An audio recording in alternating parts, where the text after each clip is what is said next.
let's do a quick, let me get this situated. We'll do a quick little warm up. I was swatching some paints by Cosmic Creations, handmade watercolors.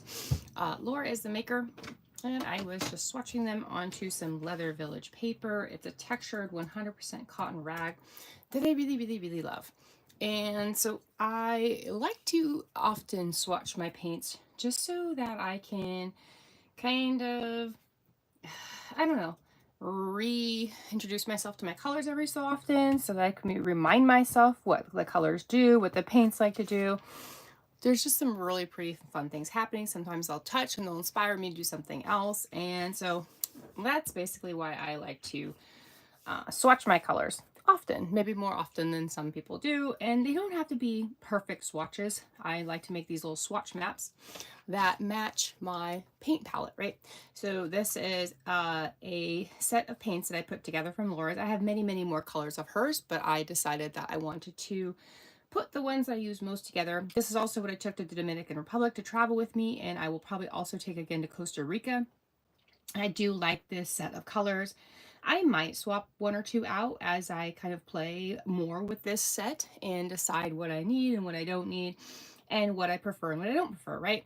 Maybe I'll decide that I need more reds, which I don't think I do, but maybe I'll decide that I want a different kind of a green. And maybe I'll decide that I need maybe more of a cerulean blue, which I don't really see that I have here. So these blues might not be quite enough for an everyday type all the time palette. And so I might rotate a few of those. But anyway, that is that for now. And as you can see, I like to keep a messy palette, and that's just a preference. Yours can be neat and clean. You can wipe it down every night if you like. I also prefer to use ceramic, but most of this is actually left over from my very first Costa Rica trip. So I don't clean it, and sometimes paints do drip and stick when you're traveling, especially when you're in humid countries. And so these did, even though I did put a piece of parchment over, somehow, I can't remember how that got through, but it did, and that's okay. You can use it, you can scrape it off, you can do whatever you want with it. And not all colors react to humidity to an extreme. Some do, some don't. Most of my colors played really nicely for Dominican Republic, so that was actually kind of nice that I didn't have to worry about that. In Costa Rica, we went during the most wet season, and so it was very, very, very, very, very humid, and everything got very, very sticky. So let's see. Let's grab a little mini. I like to tape my paper down. This is 100% paper. 100% cotton paper. I taped it down onto this plexiglass I use. It's probably about a, I don't know, what is that, 1/8 inch.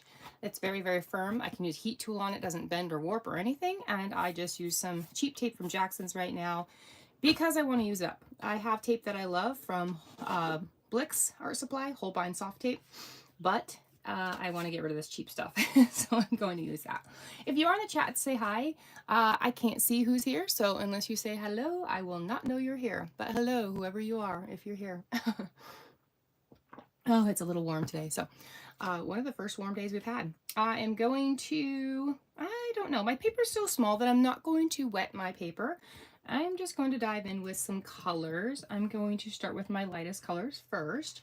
I'm going to grab some of this paler straw, light, maybe ochre color as just one of my base colors, and there's a little blue in that, and that's okay. I'm just going to maybe play with that yellow color. Nothing in particular. I like these moody skies because they can be whatever you want them to be, right? I paint intuitively usually, so that means I paint kind of what I feel, maybe what my brush leads me to paint, what the colors say to me, kind of a thing. I know that might sound, whoa, what the heck, but it just means that I don't have anything set in my head. I can't see pictures in my head, so for me, that's just not a thing. I can, if you tell me to picture a red apple, I can't do that. It's just a hello. It's just something I've never been able to do.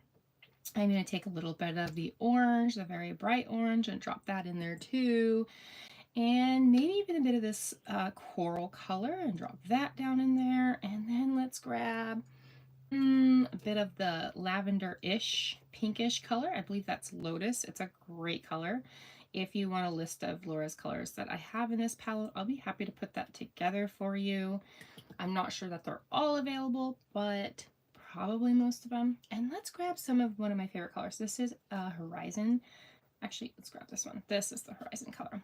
And yes, I have some hard lines because I left it wet, but since this is such a small piece, we can still just work our paints into those lines and they'll merge.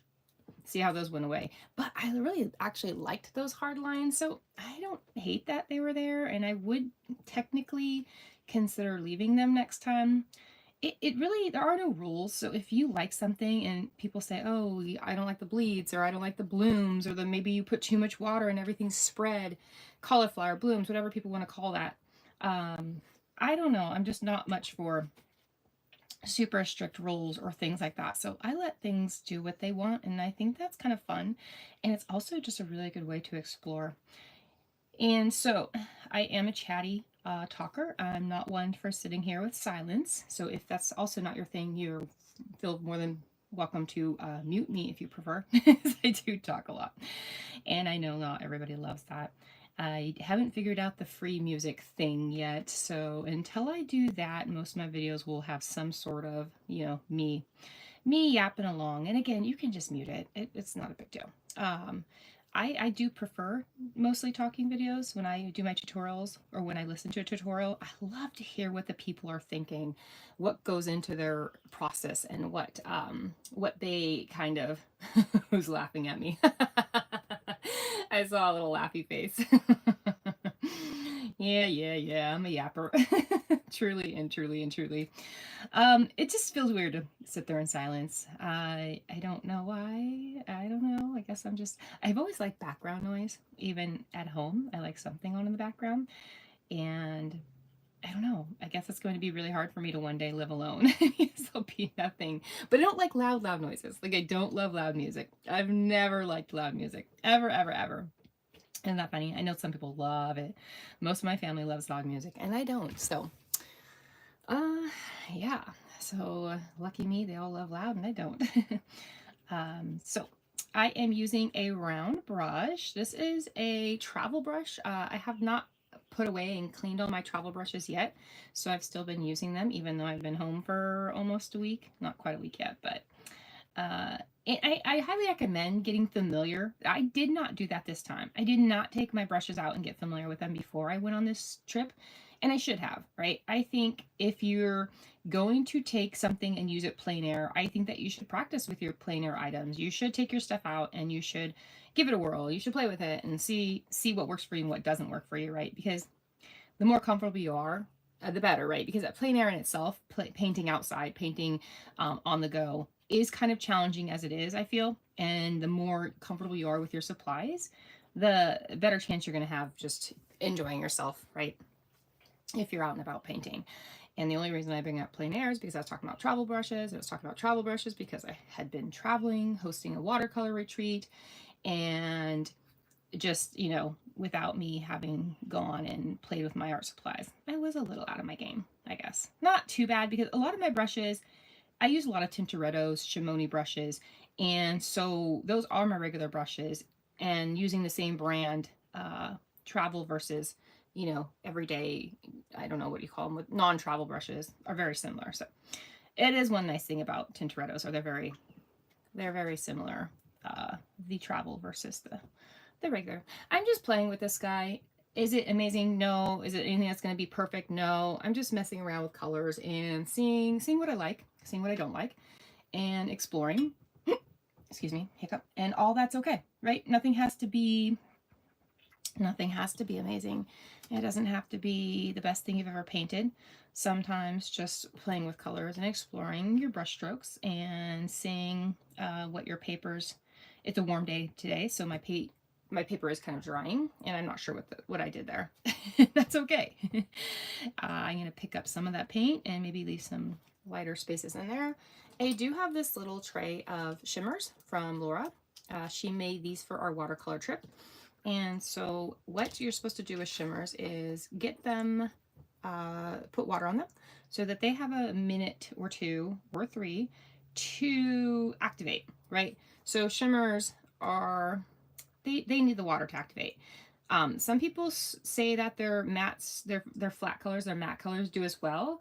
I don't find that mine do, so I don't pre-wet all my other paints. They activate on their own really well, really fast, and so I'm just going to put some water on those. But shimmers do, again, need to be activated a bit. I'm going to take this pink. I don't have these labeled. Liz probably going to put out a set of these, and she'll sell them as a set and half pans, and they will be labeled. So if that's something you're interested, you can let me know, and that way we can make sure that she has enough. I don't know how many she's going to make, but her prices are really, really good. So if you have not used mini shimmers or explored shimmers much, Laura's the perfect perfect person to maybe introduce yourself into shimmers, because the prices are just so good and they're so pretty. And if you don't know what to do with shimmers, when I don't know what to do, I just sprinkle them in as splatters, as foreground, as a little, let me show you a few. I think I have a few nearby here that I can show you. So for instance, on this piece, I just splattered right in the foreground. If you can see those, just a little bit of shimmer down there. See, that piece I did not, that piece I did not, this piece I did. Here's another one that I just added some shimmer just down here. And I like to use different shimmers. This one I used a pink shimmer and just dropped it in there a little bit. The back side, I used a Rusulka, one of my favorite shimmers. Oh, thank you, thank you. This one, I used some shimmers here in the foreground.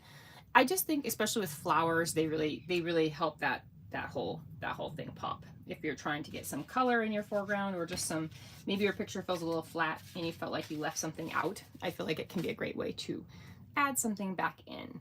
Also, it's super fun to play with shimmers on black paper. I know you've seen me, this is just a piece of scratch paper I was playing around with, but it's super messy and it's nothing fancy, but it's a fun way to play with shimmers, to grab some black paper and just see what you can come up with.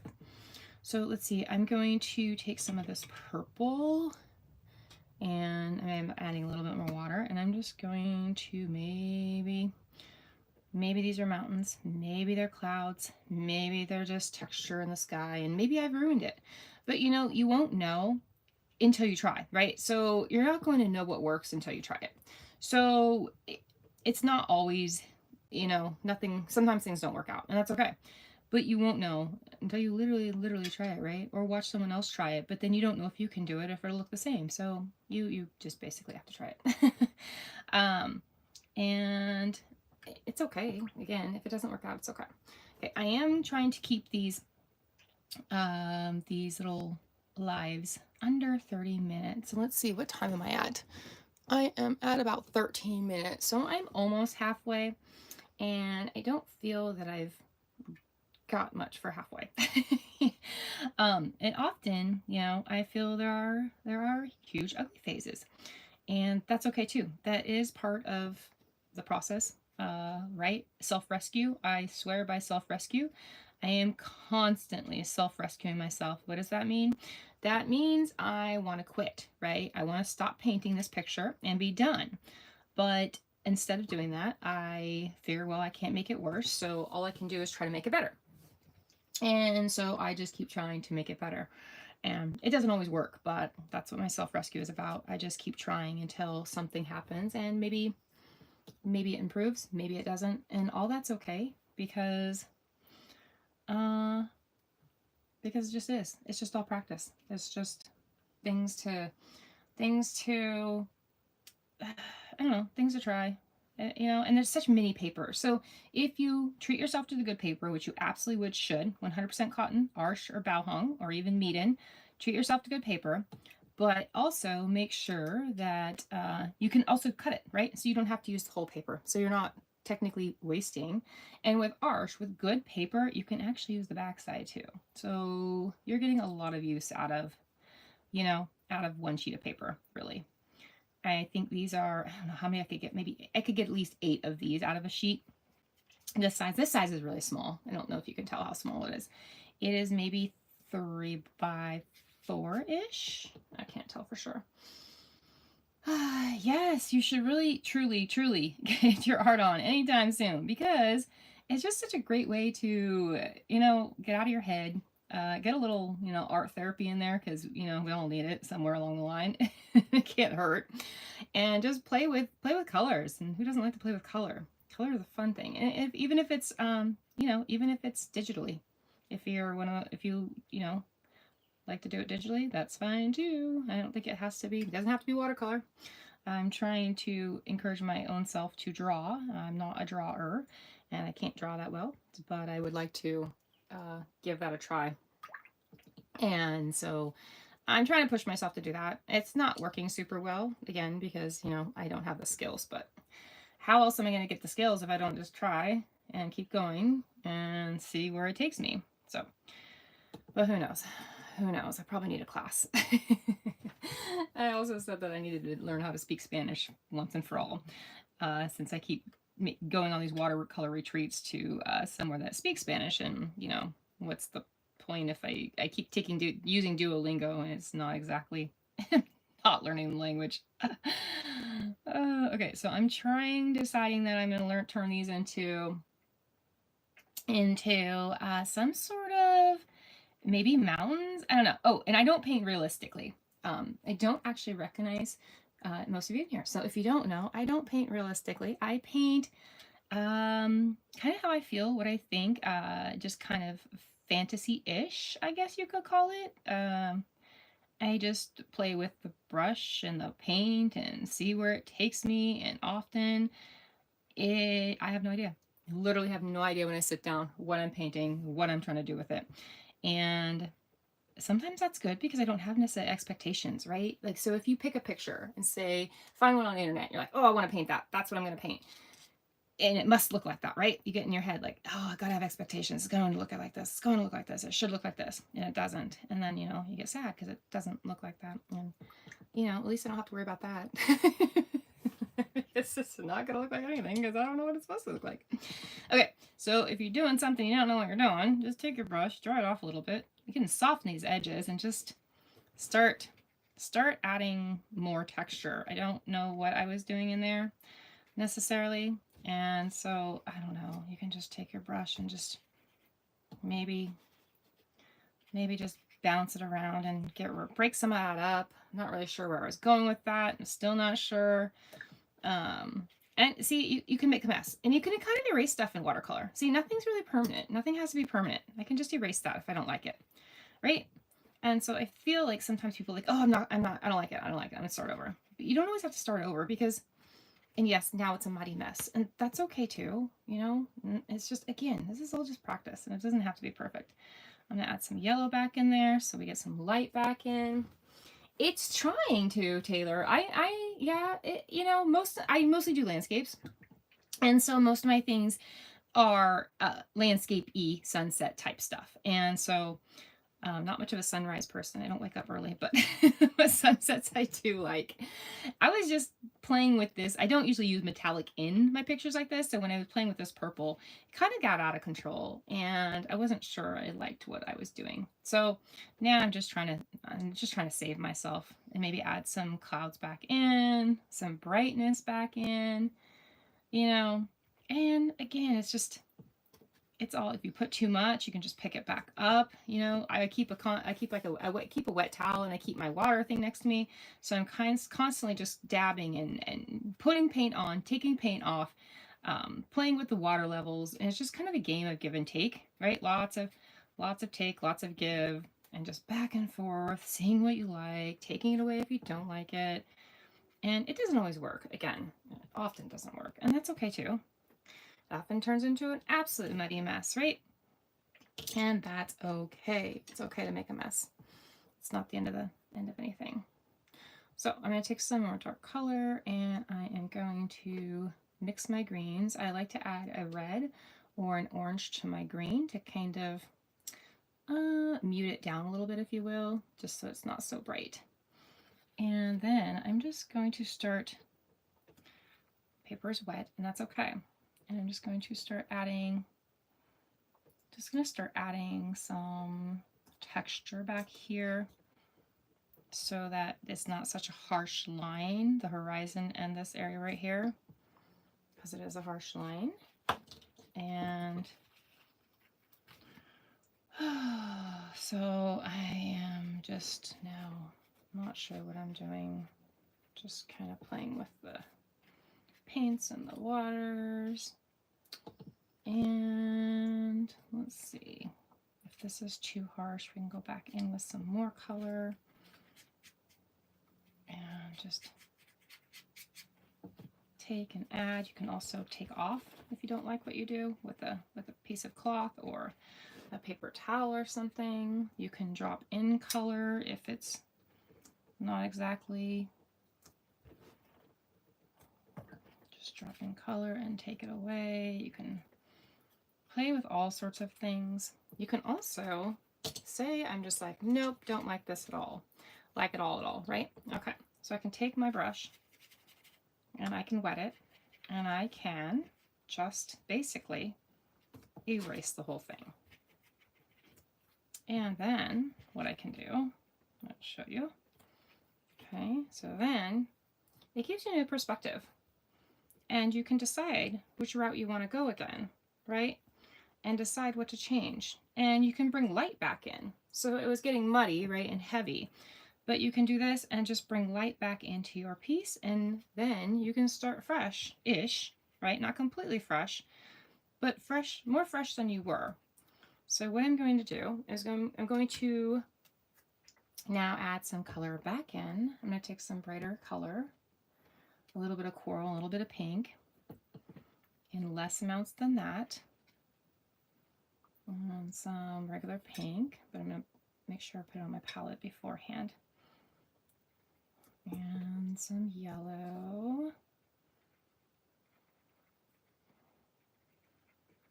And just move that around a bit. Get that metallic back on there. It should still be wettish. And you can basically give yourself a little bit of a restart, right? And sometimes it's necessary. I've often taken my paper and put it under the faucet. You can also do that and rinse the entire thing off. Yep. And that can also give you a fresh start. So you don't always just have to toss the paper and, you know, be done. It can be, you know, just a little refresher, restart, like reset button for you. And again, it doesn't mean that it's going to be perfect, right? It just gives you another chance to practice things and see. Maybe you're using a brand new color palette and you're not really familiar with that palette and you don't know what you're capable of doing in it. You haven't played with the mixes enough maybe. And so, you know, this just gives you another chance to maybe get it right. Not get it right, because it doesn't have to be right. But you can just try different things. And this is a brush I never ever actually really use. And so, you know, whenever you try something new, like say you're playing with new colors, I say stick with brushes you're used to, right? Stick with familiar paper and familiar brushes. If you're switching up one thing, there's three things, right? Paint, paper, and brushes. Don't change all three at once, right? Because that just leads to absolute frustration. So my theory is just change one of those up instead of all three of them, because then at least you have not a crutch, but at least you have some comfort, right? As you're tackling something that maybe you're not used to, or maybe something new. So I also like to take this brush and I'll often just sweep across the page and just give it a little bit of that. Let's go with a little more bright and then we'll dry and we'll add some trees. So I did this color over here. I'm going to add some more of that color on this side. And I didn't mean to go heavy-handed. And so I do always recommend putting your paint on your palette because otherwise you will end up with spots like this that are too heavy-handed, in my opinion. And putting it on your palette first helps prevent that issue. So let's go ahead and mute you so you don't have to listen to the dryer, and I'll dry up real quick.